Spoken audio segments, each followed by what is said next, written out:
दूसरे स्टेप भी सीखते हैं। सारिला सारिला सारिला। ओहो ओह ये तो हीरो वाला है।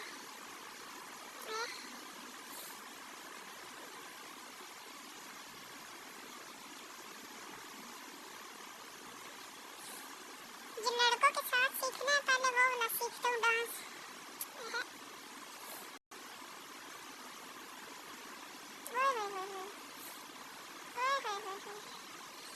तो आज स्कूल में ना तो डांस पापा तो नहीं देख रही।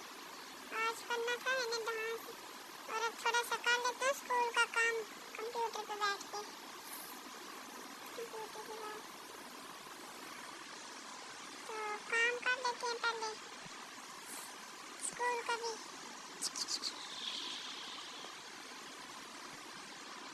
तो चलो गाइस अब देखते हैं पापा क्या कर रहे हैं। पापा तो अपने गाने सुनने में मस्त है। तो अंदर जाते हैं देखते हैं क्या है अंदर। अपने गनिया गाल और ये तो अंबाई तो नहीं आ गई यार। एक कुछ पाँव पे लगी हुई है। वापस अंदर चले जाते हैं। तो ये थी आज की हमारी वीडियो। अगर आपको अच्छी लगी है तो लाइक सब्सक्राइब जरूर कर दें और इसी तरह की वीडियो आती रहेंगी। जल्दी से करो।